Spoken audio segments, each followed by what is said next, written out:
Bismillahirrahmanirrahim. Assalamualaikum warahmatullahi wabarakatuh. Teman-teman, sobat dan pejuang skripsi semuanya.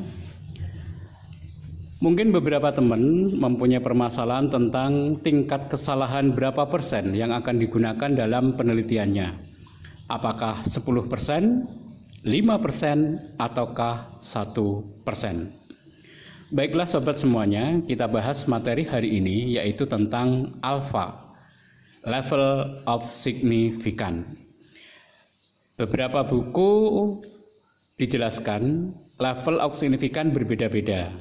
Oleh karena itu kita bahas dalam kesempatan ini yang pertama yaitu level of significance 90%, 95%, 98%, 99%, dengan tingkat kesalahan 10%, 5%, 2%, dan 1%. Adapun angka di bawahnya yaitu angka desimal.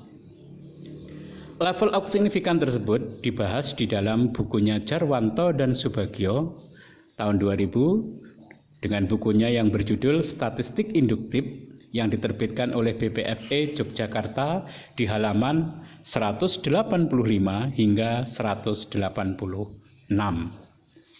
Berikut bukunya.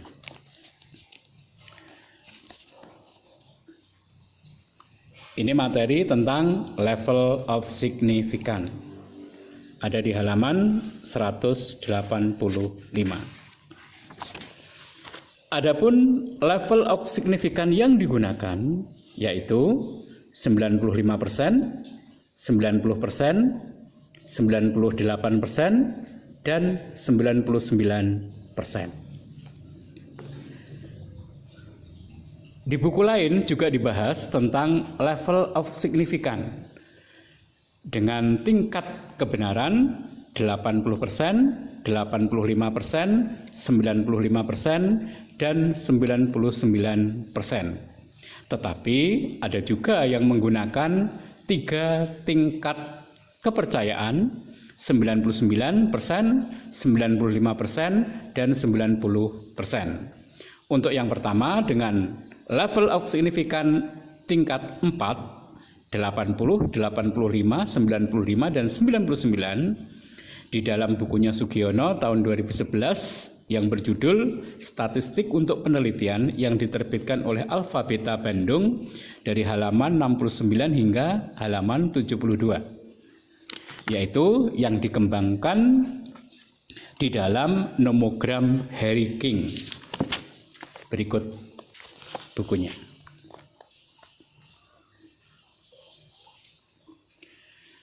Confidence interval atau level of significance 80, 85, 95, dan 99. Nomogram Harry King di halaman 72 dalam pengambilan sampel. Kemudian yang digunakan 3 tingkat signifikan yaitu 99, 95, dan 90 atau tingkat kesalahan 1%, 5%, dan 10% masih di bukunya Sugiono, yaitu ini di halaman 69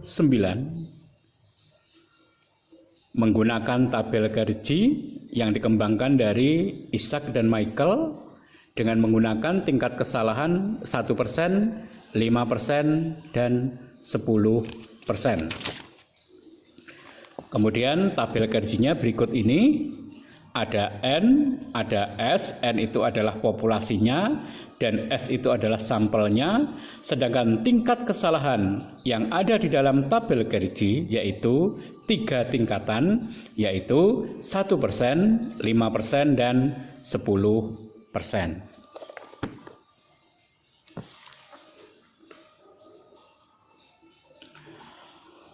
Penjelasan mengenai level of significance 1%, tingkat kesalahan 1%, dan level of significance 99%,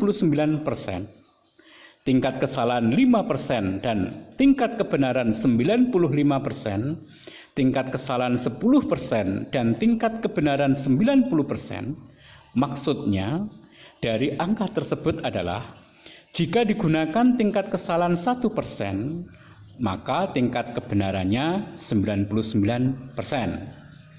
Tingkat kesalahan 5%, maka kebenarannya 95%. Dan apabila digunakan tingkat kesalahan 10%, maka tingkat kebenarannya, tingkat signifikansinya sebesar 90%. Oleh karena itu bisa disimpulkan semakin kecil kesalahan maka akan semakin besar kebenarannya. Semakin kecil tingkat kesalahan prosentase yang kita gunakan maka akan semakin besar kebenarannya, tingkat signifikansinya. Ini yang perlu diperhatikan teman-teman semuanya, para pejuang skripsi. 5% itu untuk bidang apa dan 1% untuk bidang apa. Pada umumnya kesalahan 5% atau 0,05 digunakan untuk bidang pendidikan, sosial, dan ekonomi. Adapun 1% umumnya digunakan di bidang kesehatan atau penelitian yang berkaitan dengan keselamatan makhluk hidup. Oleh karena itu, digunakan tingkat kesalahan sekecil mungkin, yaitu 1% atau 0,01. Dari penjelasan tadi, bisa disimpulkan atau diinterpretasikan, saya menggunakan tingkat kesalahan 5%, kebenarannya berapa persen? Kebenarannya 95%. Maksudnya bagaimana? Dari contoh, diambil sampel sebanyak 100 orang, kesalahan dalam mengambil sampel yang bisa diterima, kesalahan dalam mengambil sampel yang bisa diterima yaitu 5 sampel dari 100 orang. Berarti yang 95 yaitu kebenaran dalam mengambil sampel. Hal ini jika dikaitkan dengan hipotesis, jika digunakan tingkat kesalahan 5%, maka kita mengambil resiko salah sebesar 5% dan mengambil keputusan yang benar sebesar 95%.